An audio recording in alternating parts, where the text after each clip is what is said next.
Yep. You say number C, what do your results mean? You mean after you've done the math? Yeah, after you've done it. And it doesn't, then you have a remainder. Is that?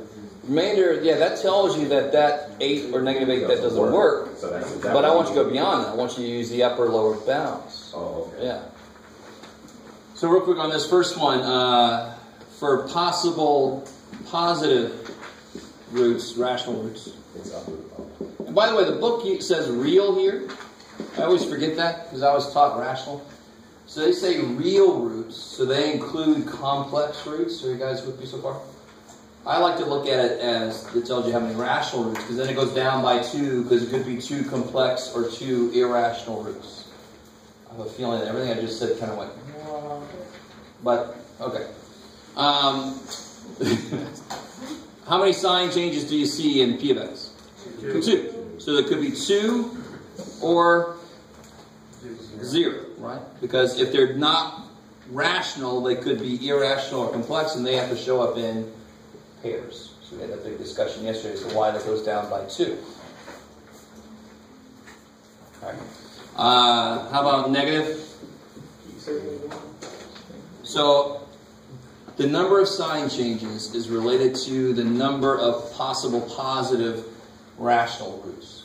So since I see 2 sign changes, there could be 2 possible rational roots. If they're not rational, they could be irrational or complex. And irrational and complex answers show up in conjugate pairs.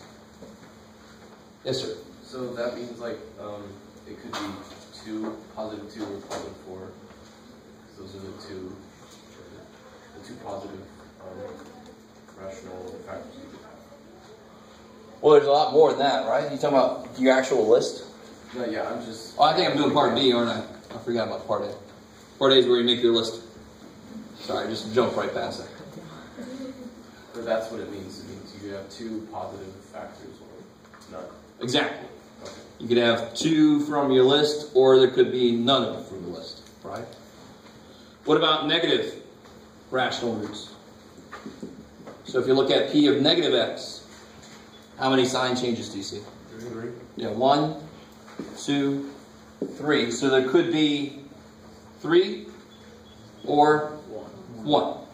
So depending on, which one would you try first then? A bunch of negative roots or positive roots? I personally would try the negatives because there might be no positives that work, right? So at least with the negatives you have a chance. And actually with the negatives there's a chance that you get 3 of them that work. So I would start with the negative side first. But it's up to you. Alright, maybe. Yes, ma'am. I don't get where you get the or 0 or the or 1. Alright, so if they're not rational answers, what could they be instead? If they're not rational, what could they be instead? Irrational or complex. Where do those come from? When I'm doing a problem by hand, where would I get irrational or complex answers from? Quadratic formula. What does the quadratic formula have in it? At the heart of it, plus or minus. So you can only have those show up in pairs. So you can't say that I could have 2 rational or 1 or 0, because that would mean I'd have 1 complex or irrational. That's not possible. They've got to show up in pairs. Because there's already a pair? The other thing is 0? No. Who's talking to me? Where are you? I want to look at you. Yeah. Oh, there's salad right there. Let me give that a check. Yeah. So, I'm sorry, say Wait, so because they come in pairs, it's 2 or 0, because there can't be 2 and then 1 because it's already a pair? So if they're not, so you could have 2 rational roots. If they're not rational, they must be complex or irrational. Can you have one of those? No, you have to have at least 2 of them, right?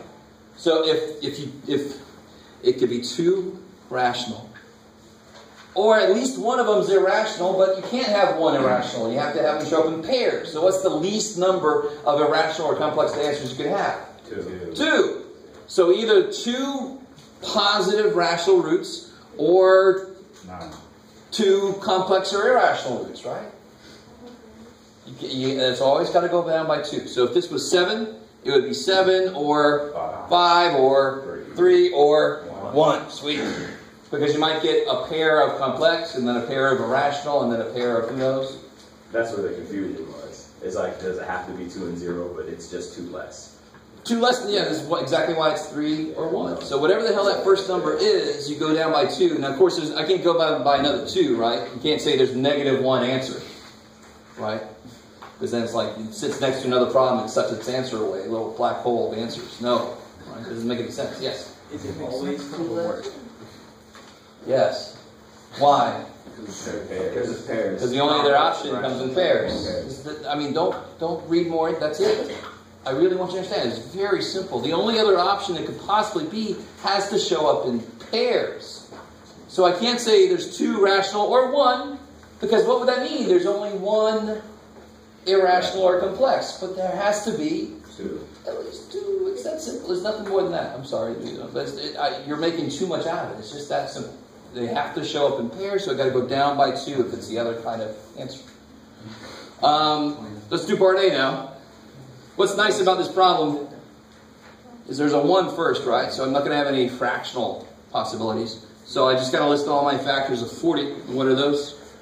1, 2, 4, 5, 8, 10, 20, and 40. Kick ass, all right? 4, 8, 16 possibilities up there, right? Plus or minus. Right? So Descartes didn't help us out there. He didn't help us kill half of this list. But by dividing by -8 and 8, I'm hoping to kill these off, right? So in general, if I have no idea, I try to get something like in the middle here somewhere, or even if I'm feeling lucky, I try something smaller, and maybe if it doesn't work, it's going to be an upper bound or something. Does that kind of make sense? Do you see what I'm saying? So 8's not a bad thing to try if you're going for a bound or an answer. So if you do this, you guys realize pretty quickly that it gets kind of big. What's that? -216, right? -251, and then who is it? 2008. That was a good year. And 2150, and then big negative, and then negative. So what's these do? And by the way, you can totally do this. If you notice at the end, it's going to be negative. You know it's not going to be 0. Here's what it really is. I'm not asking you what the value is. I'm asking you to look at now you're going to look at if it's alternating or not. Yes? If it's not that number, can it be a number?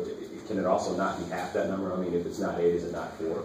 No, not necessarily. Not necessarily. This is strictly just looking at that. So, that means -8 doesn't work because it didn't end up with a 0, right? But also, what else can I throw out of my list? Negative. Well, is 9 in my list? No. I can throw out -10, -20, -40. All right. So let's try 8. If you try 8, what do you get very quick? 8, 9, 72, 40. 43, 3, thank you. 9, 26, 14. What is this? 344, and then 309. 2000 something, so big positive, and then another big positive. So they're all totally, I just said, maybe not starting here. Positive? No. Towards the end, when it gets to be very obvious, you could do that. I don't care about the numbers then, right? We did that when we investigated the number line thing. I didn't care what the number was, I just cared what the sign was, right? The minute you see there's no way in hell it's going to go in evenly, what do you only care about now is an upper or lower bound. So all you care about then is what the sign is, right? Now, if you want to get the actual numbers, please do. There's nothing wrong with that. I'm just saying if you don't have to at that point. Maybe.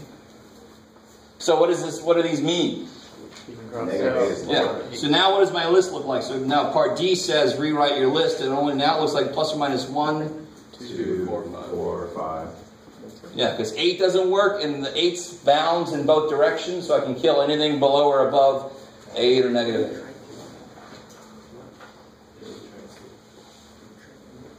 Maybe.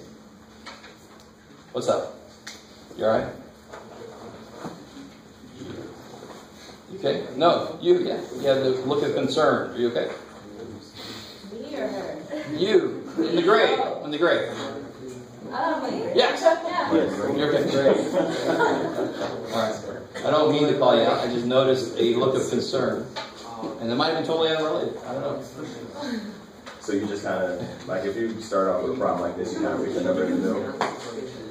Kind of start with. Yeah. Obviously, it's Depends on how you're feeling. Depends on how you're feeling. Sometimes I get people to start with 1 always, and why not? It's a quick one. You see very quickly, and it might even be an upper bound or something. Right? That would be awesome. Then you can cut off a whole bunch of it. Now, moving forward now, on a test or something, you'd have to try these remaining 8. So after doing part C, we cut our list in half. That's pretty easy. All right? Still not as good as you want it to be, but it's too bad. You should be used to not getting what you want. I must know who you are. All right. Princess Brian, no? So, who got one that works? And let me show you something to do this very intelligently. -4. -4 works? Yes. -4 works, okay.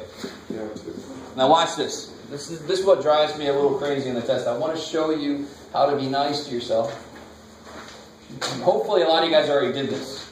But let's find out. So if I do this -4, let me look at the right one here.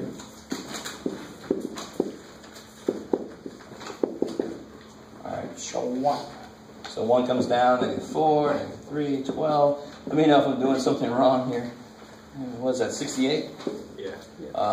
33, 32. 32, right?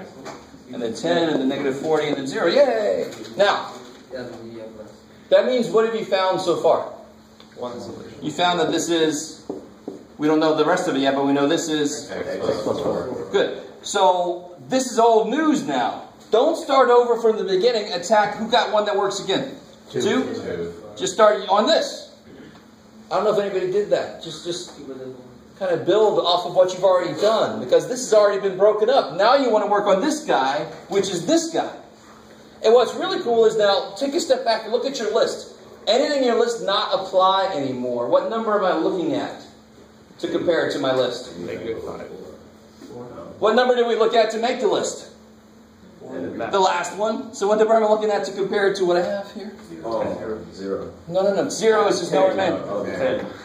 Let me do this. I don't want to write this here, but what does this mean? This means x to the 4th plus minus 3x cubed, blah, blah, blah, blah, plus 10, right?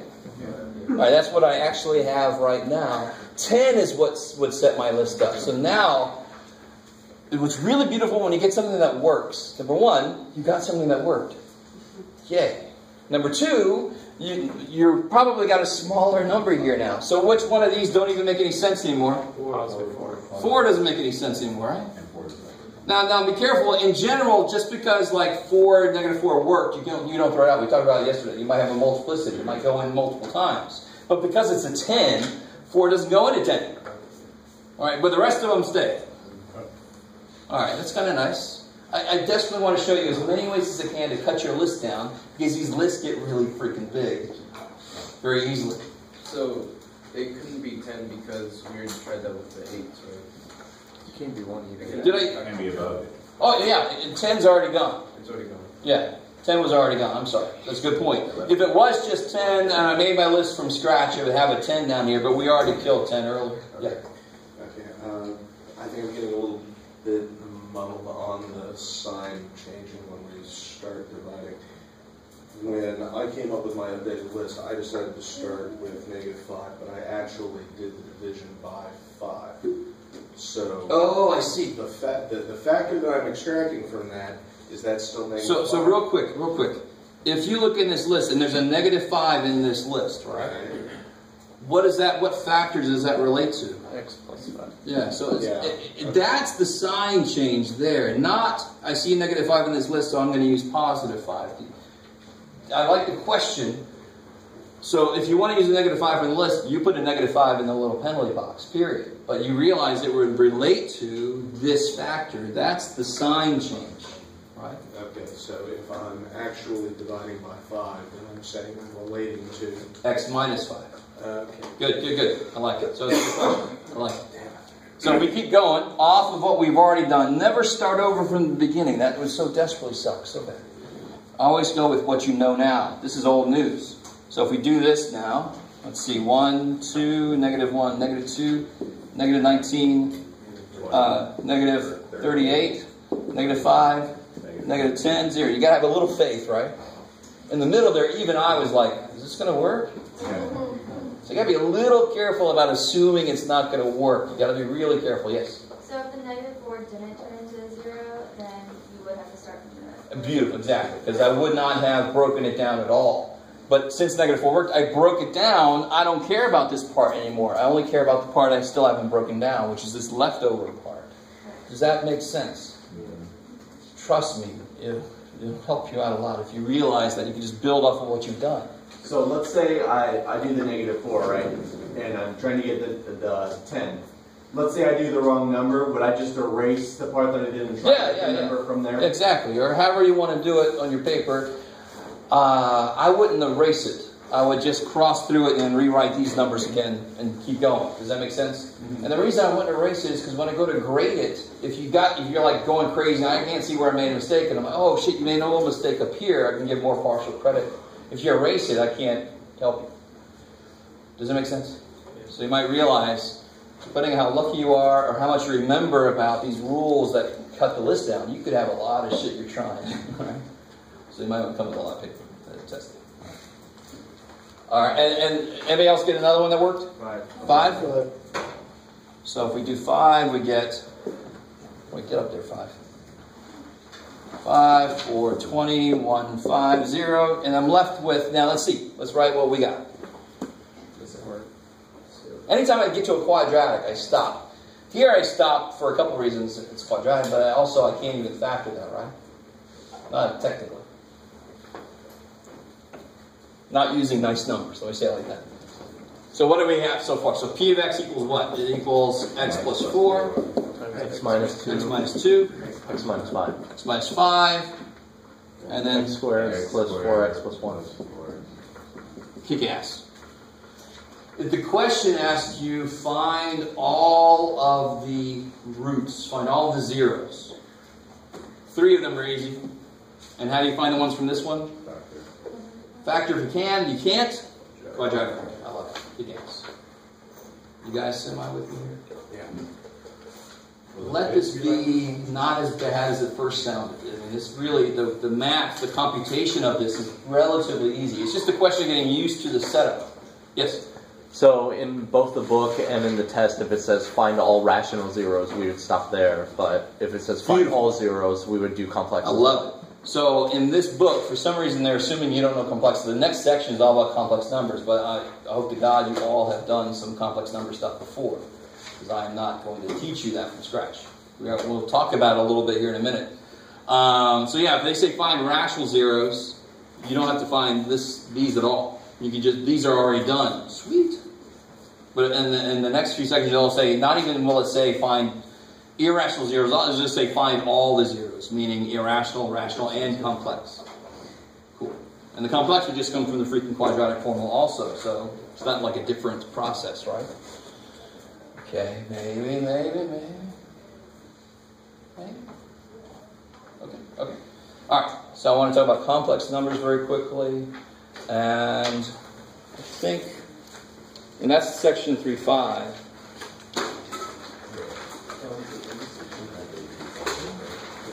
And the awesome thing about section 3.6, this book is kind of funny. 3.6 is 3.4, just including complex numbers as possible answers.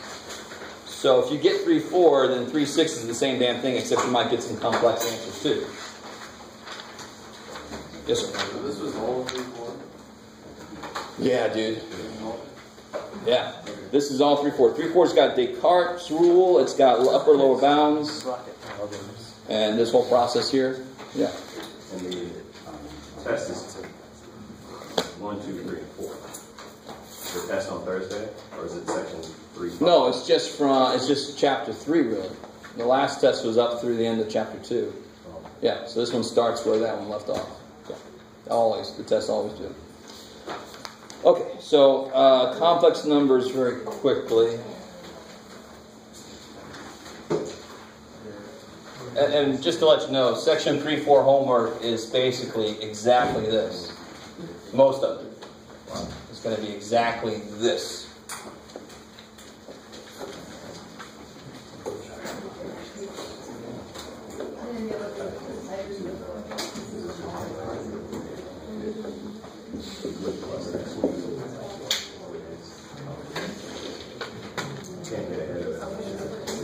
So, somebody help me out. What's a complex number?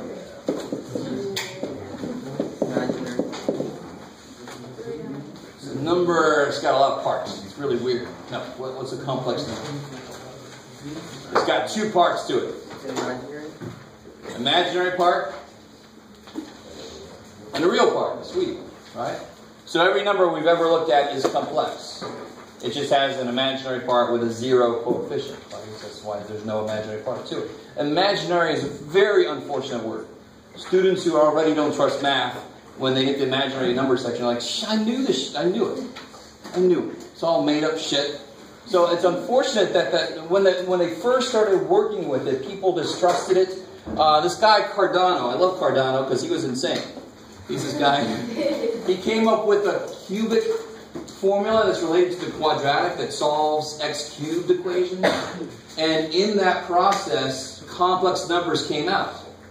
Now we know that when you multiply two complex numbers, the most basic one would be I times I. What is I times I? -1. So complex times complex could become pure real, right? So in the process of solving a problem that had only real answers, in the middle of it, he got these complex numbers. But once he multiplied them together, they became real numbers. So he's like, look, everybody, and everybody already knew Cardano was a little bit off, right? They hadn't invented the medicine needed yet. And you should read about it. It's actually not that far off from the truth. They said, oh, you're crazy. And that's why in the beginning they called it imaginary. They're like, these things, I don't really trust them. They don't really belong. And of course, people had trouble with negative numbers when they were first thought of. Right? But unfortunately, that name stuck. And now we're stuck with it and people think, okay. But so much is done using imaginary numbers. I think I might have already said something about a complex number looks like this. It's got a real part and an imaginary part. Right? Either one of those could be 0. So in this case, A was 0 and B was 1 for each of these complex numbers. Cool. In electromagnetic theory, physics, we're not going to do a lot of physics all of a sudden, but the real part would be the electromagnetic field related to that, normally the strength of it, and the imaginary part would be the magnetic field that goes with it. All right, so I mean that's just one example of how complex numbers are used in everyday life. Well, it's not your everyday life, but it's somebody's. Right? There's also that shirt I wore. Remember that shirt I wore? Show your work? Yeah, show your No, I'm not sure your work. This one. Oh, yeah. I think it was iPie, whatever order you want to put that in. And that one I told you about, if you told show that to a math person, they would get excited about it. I can't remember if I actually said what I'm thinking I might have said. Anyway, that's not an application of it, but that's a funky-ass formula. And you are kind of very far away from understanding where the formula came from. But there it is. It doesn't currently make any damn sense, does it? I don't blame you, right? You actually have to know up through Calc 2 to really understand where that comes from. So too bad. Once we talk about trig, I'll let you in on this thing a little bit more. But you have to at least know trig for me to tell you any more about this. So we're going to learn trig, obviously, this very dense semester, right? So complex numbers, I talked about a lot of weird shit, but complex numbers themselves are very simple to work with. If I want to add or subtract them, I treat I like it's a variable, right? It's something I don't know. What's the square root of -1?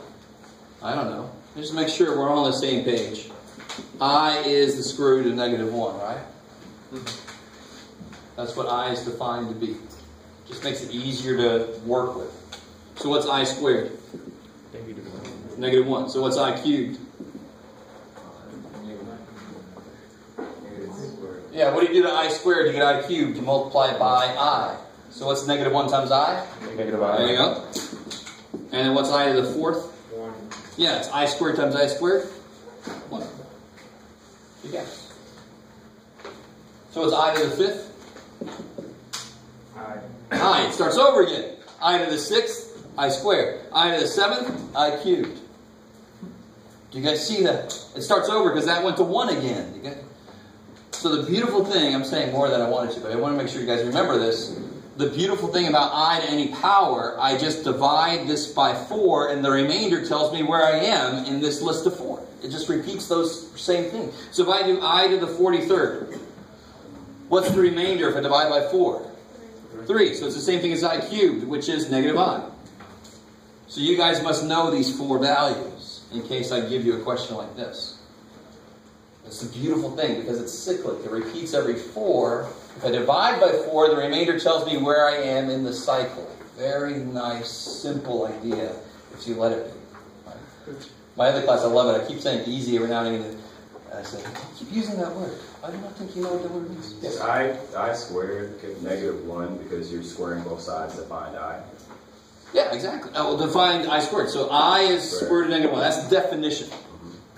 So if I square both sides, what happens? The square and the square root cancel, so I squared is negative 1. And that's why i's can factor sum of squares, because of the fact that they multiply to negative. Right? Remember, if I had x squared minus 25, that works because I can use 2 different signs, so the middle terms cancel. But x squared plus 25, 5 times 5, that won't cancel. But if I use x minus 5i and x plus 5i, that works beautifully. Because what's negative 5i times 5i? Negative 25i squared. What's I squared? So it's plus 25. Exactly what it needs to be. So that's complex numbers can immediately be used for that reason. But this is an even simpler problem. What's the answer here? 13 plus 2i. Beautiful. So you got to distribute that. So 7 plus 6 is 13. 4i minus 2i is 2i. So just combine like terms. If I ask you to multiply those same things, take a second and do this. Don't say anything out loud. Go ahead and just FOIL it out.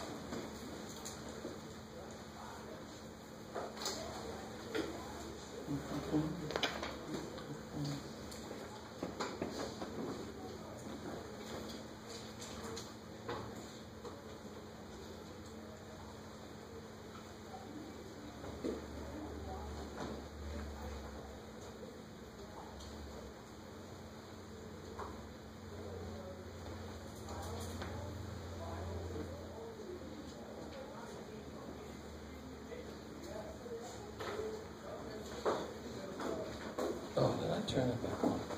I lost. Oh, good. All right, what do you guys get here? We got 14i minus 42.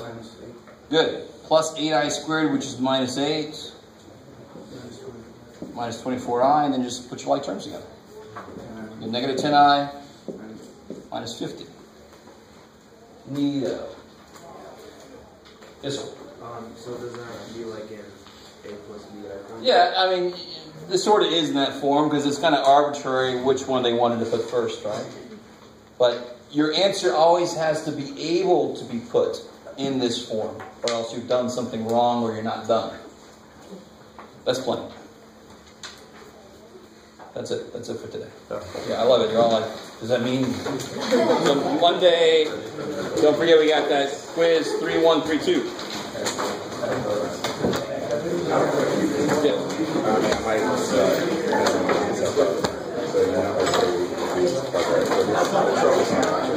Yes, it's not. Quadratic formula is different. This defines the max or min. What I want to do is find 0. So that's the quadratic formula.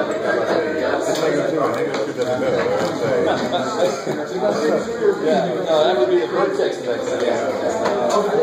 I just had a quick question.